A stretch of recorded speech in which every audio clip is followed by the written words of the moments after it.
terceiro mundo, né, Alves? Mas o Alves é um cara trabalhador, né? Ele pode sonhar, a gente pode sonhar em ter um sofá bonito igual aquele, mas antes você tem que ser diligente para você conquistar. Então tem pessoas que passam horas a fio na frente da televisão, horas a fio no celular, é um entretenimento que vem na mão, horas a fio passeando no shopping, né? E a vida da pessoa é só descansar. Só que a própria palavra descansar, olha só como é que ela é composta. Ela é composta de um prefixo, que é o des, e depois de um verbo, que é cansar. Então, para a pessoa descansar, ela tem que estar cansada. E tem gente que é assim, fica à toa o dia inteiro, aí depois quer descansar. Ah, mas você vai descansar de quê? Eu estou cansado de ficar à toa. Aí vai descansar porque está cansado de ficar à toa. Não é? Então, meus irmãos, uma preguiça, ela impede muitas pessoas de prosperar e de progredir. Eu conheço um rapaz, ele era meu amigo, lá quando eu morava na cabana, me chamava Toninho, eu não posso falar aqui, mas o Toninho ele era assim, sonhador, tinha uma imaginação fora de série, sonhava, eu falei, não, esse menino vai longe, né? Eu passava anos e anos, Toninho não estudava, Toninho não trabalhava, fazia. Aí eu comecei a cobrar, mas você tem que tomar uma posição, você está estudando? Não, mas eu vou estudar, que eu vou fazer isso, vou fazer. Passou o tempo, o irmão dele, que é mais novo que ele, e esse não vou falar, não, vocês conhecem, aí é perigoso. O irmão dele, que era bem mais novo do que ele, porque o irmão dele é mais conhecido que isso, o irmão dele, muito mais novo do que ele, formou, tem 3 cursos superiores, comprou casa, casou, tem filhos, cresceu, prosperou, mas o irmão dele correu atrás, estudou, trabalhou, esforçou. Toninho, há pouco tempo eu encontrei com ele lá no Betânia, no mesmo estilo. No Passo do Vento, ele gosta de fazer uma corridinha, não casou até hoje, né? Graças a Deus, né? Para não fazer mais um sofrer. Então assim, sonhava demais, mas não agia. Então, as pessoas preguiçosas, muitas delas vivem por admirar os outros. Isso. Só fica admirando os outros, sonhando um dia ser aquilo que a pessoa é. Mas como não tem coragem de sair do lugar, só fica admirando os outros. Só fica na admiração. Aí, tem potencial, mas não alcança nunca. Mas não alcança. Só fica admirando. Não, fulano tem a casa boa, hein? Não, fulano prega bem, fulano canta bem. Não, quem dera se eu cantasse com fulano, quem dera se eu com fulano. Mas não consegue sair do lugar porque a preguiça não deixa, aí desenvolve inveja. Isso. Então a pessoa nunca. Então, sonho sem ação é ilusão. Então nós temos que sonhar e temos que agir, né? Salomão, lá em Provérbios capítulo 24, fala assim, um pouco para dormir, olha só como é que Salomão naquele tempo escreve, um pouco para dormir, você diz, um pouco para toscanejar já é cochilar, um pouco para cruzar os braços em repouso, assim sobrevirá a tua pobreza como um assaltante, e a tua necessidade como um homem armado. Então a pobreza, ela segue o preguiçoso, ela vai atingir o preguiçoso em cheio, porque ele não faz nada para sair daquela condição, né? O preguiçoso, a tendência dele é empobrecer, enquanto que muitos enriquecem. Eu cansei de ver pessoas, irmãos, pessoas enriquecer assim, ó, crescendo, esforçando, trabalhando. Eu vi muitas pessoas enriquecer. Eu não tenho como enriquecer, não, mas eu cheguei numa boa condição. Eu louvo a Deus para onde eu cheguei. Mas eu vi pessoas crescer muito mais. Mas por quê? Estudava mais, esforçava mais, né? Pessoas muito esforçadas. Então, a diligência nos levará à prosperidade, mas a preguiça nos levará à pobreza. Mas eu louvo a Deus que aqui não tem preguiçoso, né? Conta-se que certo homem chegou em casa, não sei se procede. Ele chegou em casa, a esposa, e falou, mulher, cadê o almoço? A mulher estava com uma colher cozinhando um ovo no bico da lamparina, assim, ó. Aí ele falou assim, isso é coisa do diabo, um negócio desse. O inimigo manifestou, daí eu não tenho, isso aí não tem nada com isso não. Aí não, e realmente não tem não, porque o diabo não é preguiçoso. Se tem um defeito que o diabo não tem, é ser preguiçoso. Ele é diligente, né? Só que a motivação dele já é errada. A motivação dele é destruir, né? Roubar, matar e destruir. Mas ele não cessa de trabalhar, ele trabalha o tempo todo para destruir. Mas o ser humano muitas vezes é preguiçoso no seu cotidiano, né? E o Provérbios é cheio de palavras que falam a respeito da situação do preguiçoso. Ó. Provérbios capítulo 19, versículo 15 fala assim: a preguiça faz cair em profundo sono e a alma enganadora padecerá fome. É o destino do preguiçoso. O resultado da preguiça, ele é desastroso, irmãos. É desastroso. E ele não leva ninguém a nada, né? Provérbios capítulo 10, versículo 4 diz assim: a mão dos diligentes vem a enriquecer-se, mas o preguiçoso, não precisa nem falar, né? Eu até contei aqui um dia aqui, quem me contou isso foi um pastor lá de Francisco, ele contou, acho muito engraçado, mas cabe nessa situação aqui. Um jovem queria casar e ele começou a namorar com uma moça lá, agradou da moça, moça simpática, né? Aí ele pegou e falou, chamou a avó dele, já era experiente, a mulher já bem experiente, falou, estou querendo casar, e eu estava querendo só conhecer essa minha namorada, uma moça que eu estou namorando ela aí, só que eu não sei, a senhora conhece mais, a senhora consegue discernir melhor. Ah, sim, meu filho, pode trazer ela aqui. Aí falou assim com ela, só que você vai fazer o seguinte, eu vou ficar na porta aqui esperando ela, e você vai pegar uma vassoura, vai deixar ela no chão, deitada no chão, caída no chão. Aonde ela for passar, vai ser caída no chão na frente da porta. Ele não entendeu o porquê. Deixou a vassoura assim na porta lá, a vassoura assim no chão. A moça veio. Quando a moça veio, disse que ela tomou até impulso. Tomou até impulso e passou por cima da vassoura, nem olhou para a vassoura e entrou para dentro. Aí a avó dele falou assim: meu filho, é aprovado. Aí depois que foi embora, ele disse: o que aconteceu? Você não viu não? A vassoura no chão, ela não tem intimidade com o serviço. Quando ela viu a vassoura, ela até saiu fora, até fingiu que não viu. Se ela fosse uma moça trabalhadeira, ela ia parar, ela ia pegar, no mínimo ela ia pegar a vassoura e encostar ela no canto. No mínimo. Mas se ela fugiu da vassoura, não tem intimidade com o serviço. Não casa não, que é frio. Então, e é uma realidade, né? É uma realidade. Irmãos, eu tenho, também não posso falar, mas há pouco tempo eu estive tratando de um assunto aí, de casal. Não é aqui não, tá? Pode ficar tranquilo, que não é por aqui não. E o problema era exatamente esse. Não fazia comida do marido, não fazia comida. Todo dia queria marmitex, não lavava roupa. Um problema sério, a casa era uma maior bagunça. O cara endoidou. E todo dia, se ele quisesse arrumar uma, ele que tinha que chegar no serviço e fazer. Ele foi falando, aí causava briga, causava confusão. Aí eu chego um dia, ele falou: não quero. Aí ele levou para os pais. Quando ele levou para os pais, ele falou: não vai ter devolução não, você se vira lá. O que ele fez? Saiu de casa. Né? Por causa de preguiça. A preguiça é terrível, é só Jesus a causa. Então o Provérbios também fala assim, Provérbios 12, 24 fala assim: a mão diligente dominará. Então, a mão preguiçosa vai ser dominada, né? Provérbios 2, 21 e 1 fala assim: os planos do diligente tendem à abundância. Então, o preguiçoso, irmão sabe, vai tender para a miséria, né?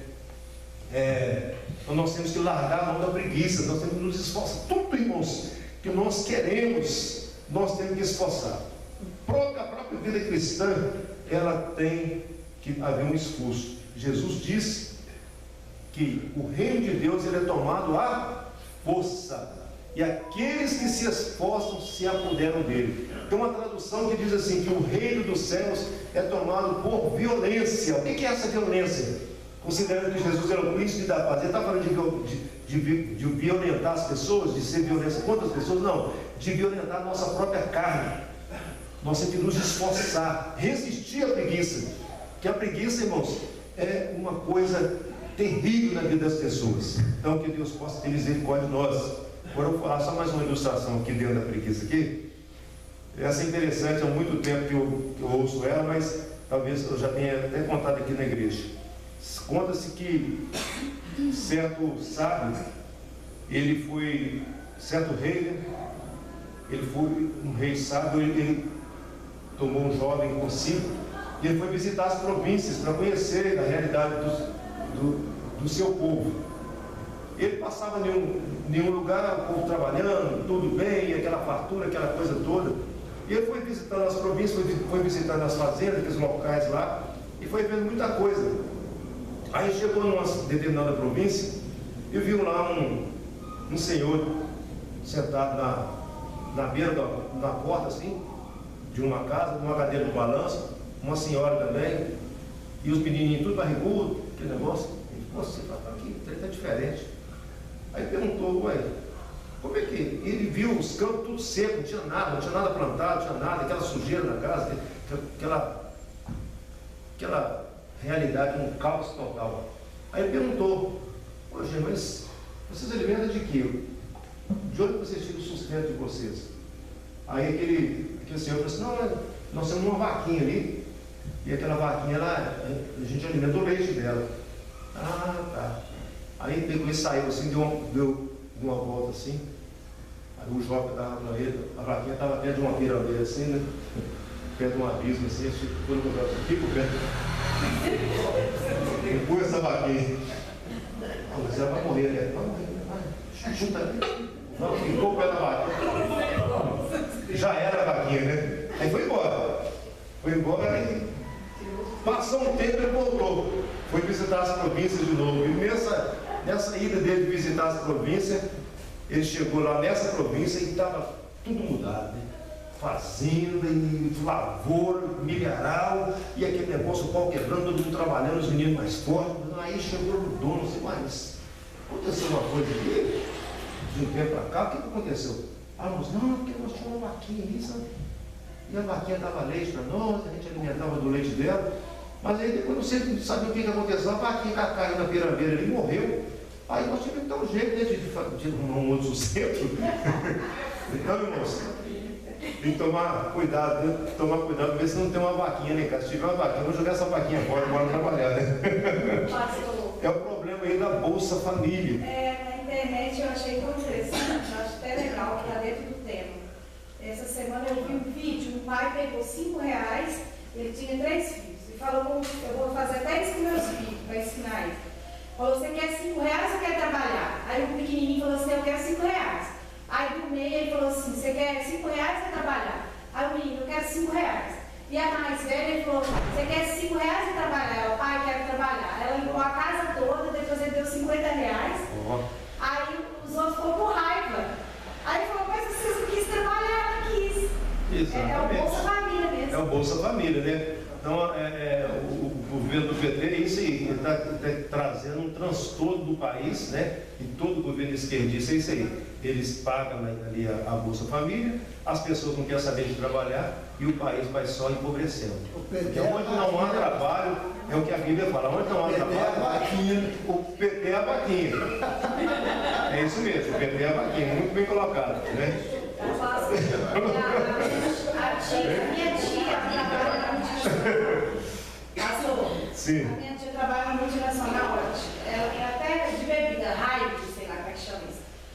Aí ela falou que está contratando, fica pedindo quase esmola, para ganhar 2.000 e pouco. Não acha quem quer trabalhar. Está tendo vaga e não está tendo pessoas para trabalhar. Não acha, porque se começar a trabalhar, perde a Bolsa Família. Eles preferem ganhar 600 a todos do que ganhar 2.000 trabalhando, né? Então é isso que está causando a situação do país. Então imagina a situação do país daqui a algum tempo, né? Então a primeira coisa que vai causar, que vai prejudicar o nosso crescimento e a nossa prosperidade, a primeira coisa, a motivação errada. Segunda coisa é a preguiça. Agora, a terceira coisa, irmãos, para nós caminharmos para o final, é a falta de fé, é a incredulidade.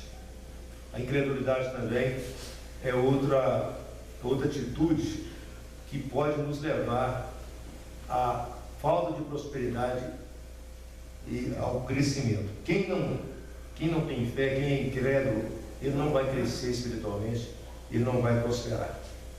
Vamos ler aqui para a nossa meditação aqui, Hebreus capítulo 4, versículo 2. Hebreus capítulo 4, versículo 2.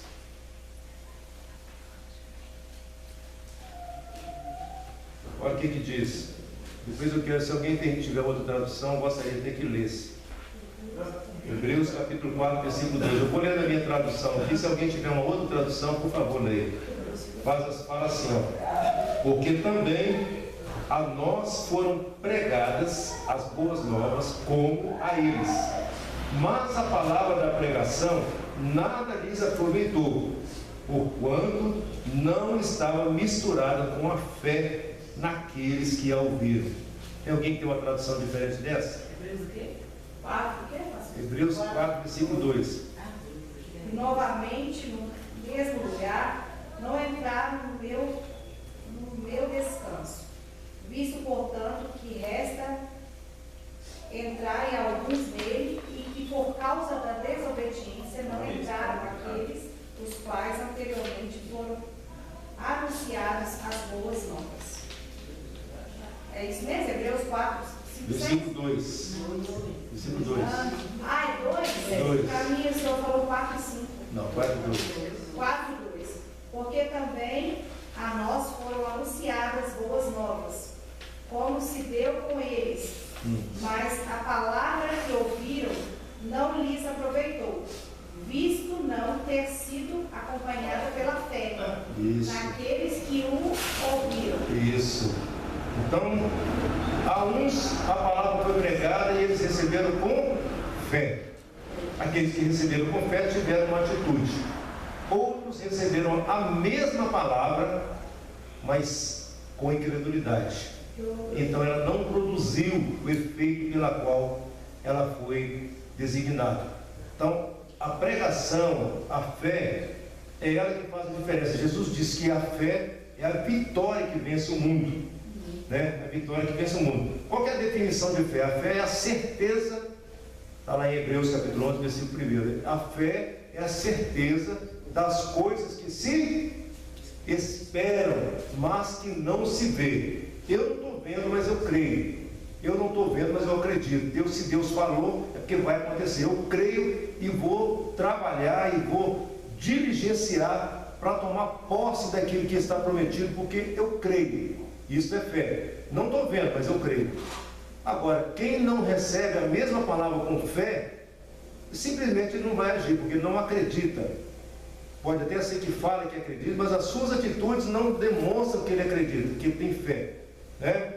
Então, continuando. Então, a fé é a certeza das coisas que se esperam, mas que não se vê. Então, eu vou contar só, fazer essa ilustração, para cada passagem eu estou contando a ilustração. Essa não é engraçada, não é a ilustração. Conta-se que em determinado lugar, uma criança, uma comunidade de crentes, de cristãos, o povo estava passando uma dificuldade porque não estava chovendo, não havia chuva. Então o pastor da igreja convocou toda a igreja para estar orando para Deus mandar chuva. Todo o povo. Então a igreja começou a orar. E eles perceberam que tinha uma menina que ela ia, todo dia ela ia com guarda-chuva para a igreja. Aí alguém chegou perto da menina e falou assim: menino, por que você traz esse guarda-chuva todo dia na igreja? Sendo que nem chovendo não está. A menina simplesmente respondeu: mas não está orando para chover? Ou seja, ela estava orando para chover e ela acreditava, ela tinha fé que ia chover. Então isso é fé. A fé, você não está vendo, mas você espera.